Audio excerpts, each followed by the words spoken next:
खुदावंद यीशु मसीह जिसका ये फरमाना है कि मैं मर गया था और जिंदा हूं और अब्दुल्लाबाद जिंदा रहूंगा, जिसका मतलब ये है कि वो आज भी अपने लोगों से हम कलाम होता है, उसी के नाम में आपकी सलामती हो। 3 मार्च 2025 से हमने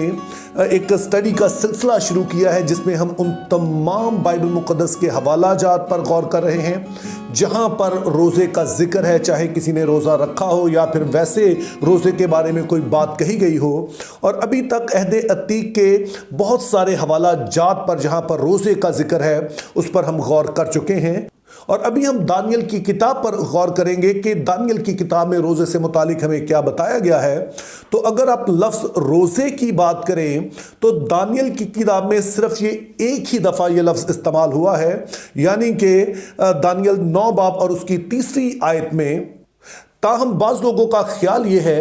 कि जो 10वां बाब है उसकी जो पहली 3 आयत हम पढ़ते हैं उसमें भी रोज़े का जिक्र किया गया है, अगरचे कि लफ्ज़ रोज़ा वहाँ पर इस्तेमाल नहीं हुआ है। तो आज की हम इस वीडियो में इसी हवाले पर गौर करेंगे, क्योंकि बहुत सारे लोगों का यह मानना है कि इस वाले हवाले में यानी कि दानियल 10 बाब और उसकी पहली 3 आयत में हमें जुज़वी रोज़े का जिक्र मिलता है। तो ये बात किस हद तक दुरुस्त है इस पर आज हम गौर करेंगे। तो उसके लिए आइए पहले हम इन आयात को यानी कि दानियल 10 बाब और उसकी पहली 3 आयत जो है उन्हें पढ़ लेते हैं, जिसमें कुछ यूं मरकूम है। शाह फारस खोरस के 30वें साल में दानियल पर, जिसका नाम बेलशस्सर रखा गया था, एक बात जाहिर की गई और वो उस बात सच और बड़ी लश्कर कशी की थी और उसने उस पर गौर किया और उस रोया का भेद समझा। मैं दानियल उन दिनों में 3 हफ्तों तक मातम करता रहा, ना मैंने लजीज खाना खाया, ना गोश्त और मैंने मेरे मुंह में दखल पाया, और ना मैंने तेल मला जब तक कि पूरे 3 हफ्ते गुजर ना गए। अब अगर इस वाले हवाले के हिस्टोरिकल बैकग्राउंड की बात करें, तारीखी पस मंज़र की बात करें, तो आप इस बात से तो वाकिफ़ होंगे कि नबूकदनेस्सर जो है वो यहूदा के लोगों को असीर करके अपने मुल्क में ले गया था और फिर यिर्मयाह नबी की नबूवत के मुताबिक 70 साल के बाद उन्हें इजाज़त मिली कि वो वापस अपने मुल्क में चले जाएं। और हम देखते हैं कि शाह फारस खोरस का जो पहला साल था, अज़रा की किताब उसके पहले बाब में आप जिक्र पढ़ते हैं, तो वो इजाज़त देता है कि जो यहूदी हैं वो वापस अपने मुल्क में जा सकते हैं। और अभी हम देखते हैं कि लगभग 50,000 यहूदी जो है वो वापस अपने मुल्क में गए हैं, लेकिन दानियल जो है अभी तक जो है वहीं पर मौजूद है, यानी कि बाबुल में मौजूद है। और उसका सबब ये है कि वो एक वजीर है और उसकी उस मुल्क में जिम्मेदारियां हैं, तो इसीलिए वो वहां पर मौजूद है। और इन्हीं आयत में हमें बताया गया कि इसी दौरान में वो एक ख्वाब देखता है और ये ख्वाब काफ़ी डिस्टर्बिंग है, जिसमें किसी लश्कर कशी की बात है। और जब हम आगे पढ़ते हैं तो पता चलता है कि दरअसल ये मुख्तलिफ जो सल्तनतें हैं एक दूसरे पर चढ़ाई करेंगी और ज़ाहिर है ये वक्त जो है वो इसराइल के लिए आसान नहीं होगा। तो इस सबब से वो कदरे परेशान हो जाता है और वो पूरी तरह से इस बात को समझ भी नहीं पाता है।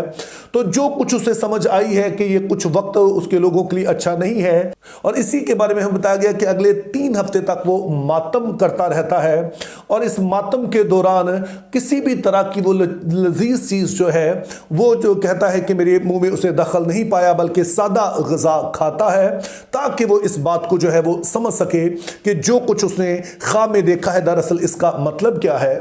तो बहुत सारे लोगों का मानना यह है कि यहाँ पर जब दानियल कहता है कि मैं मातम करता रहा और 3 हफ्ते मैंने कोई लजीज चीज़ नहीं खाई, तो इससे मुराद ये है कि उसने जुज़वी रोज़ा रखा। तो अब सवाल हमारे लिए यह है कि ये बात किस हद तक दुरुस्त है। क्या बाइबल मुक़द्दस में कोई जुज़वी रोज़े का तस्वुर पाया जाता है? क्या इस वाली आयत पर हम जुज़वी रोज़े की तालीम जो है वो कायम कर सकते हैं? तो पहली चीज़ जो आप इस हवाले में नोट करते हैं कि अगरचे के दानियल नबी जो कहते हैं कि उन्होंने 3 हफ्ते तक मातम किया, लेकिन इस हवाले में हमें रोज़े का जिक्र नहीं मिलता है। इसके अलावा हमने पिछली वीडियोस में इस बात पर गौर किया कि जो इब्रानी जुबान में रोज़े के लिए लफ्ज़ इस्तेमाल होता है तसौम, उसका मतलब होता है बेसिकली किसी चीज़ को ढांप देना, जिसका मतलब है कि मुंह को ढांप देना ताकि कोई चीज़ अंदर ना जाए। तो इन दोनों ही बातों की रोशनी में ये बात मानना थोड़ा मुश्किल हो जाता है कि हम इसको रोज़ा कहकर पुकारें। लेकिन दूसरी तरफ हम देखते हैं कि यहाँ पर जो जुबान इस्तेमाल की गई है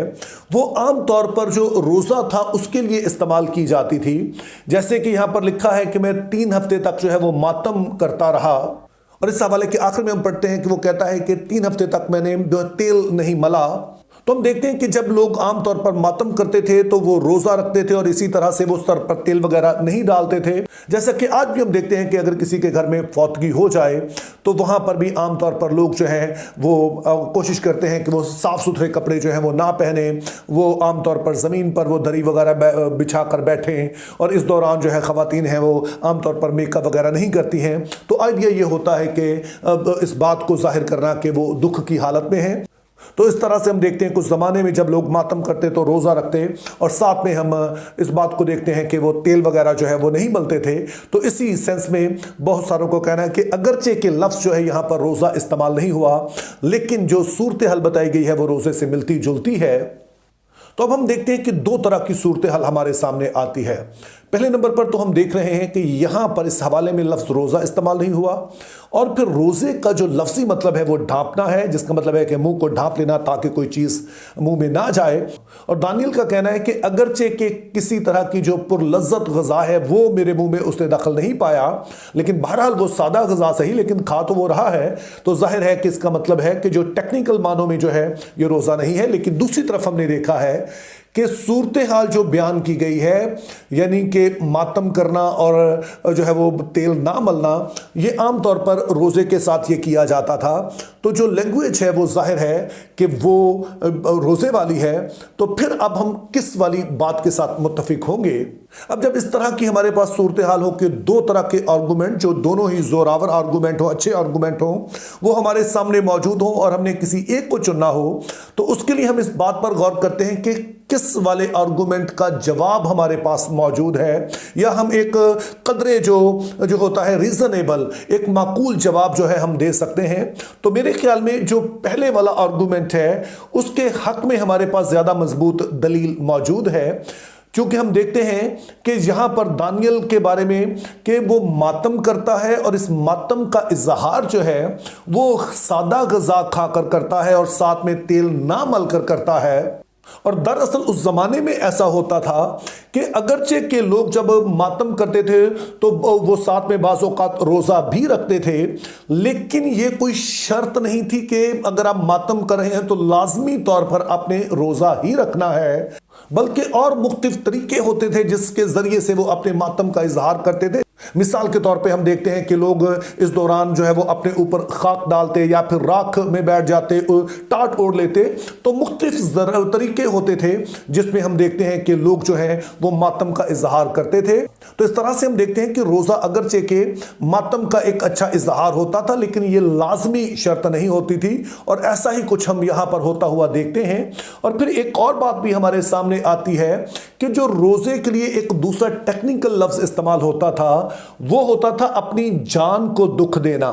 तो इस वाले हवाले में हम देखते हैं कि ना तो यहां पर लफ्ज़ रोज़ा इस्तेमाल हुआ है, ना यहां पर जान को दुख देना जो है वो इस्तेमाल हुआ है। और फिर हमने देखा कि जो रोज़े के लिए लफ्ज़ी मतलब है वो ढांप देना है, यानी कि किसी का अपने मुंह को ढांप लेना ताकि कोई चीज़ अंदर ना जाए। लेकिन यहां पर दानियल ये नहीं कहता है कि मैंने अपने मुंह को ढांप लिया, बल्कि वो कहता है कि मैंने लजीज ग़ज़ा से अपने आप को अलग रखा।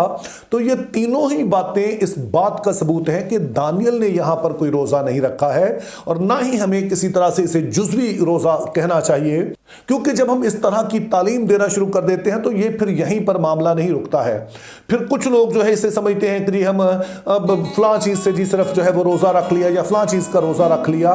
तो इस तरह से मेरा ख्याल है कि बाइबली जो रोज़ा है उसका पूरा मफ़हूम समझ में नहीं आता है, और जाहिर है कि हम गैर कौमों में भी बसते हैं और वहाँ पर भी मसीही रोज़े से मुतालिक गलत तालीमात फैलती हैं। तो हमने इस बात में एहतियात बरतनी है कि जब बाइबल जो के बात पेश नहीं करती है, हम ज़बरदस्ती उस बात में वो तालीम को ना घुसाएं, बल्कि जितना बाइबल कहती है हम उसी पर यकीन करें। Think biblically, live purposefully, have a very good day.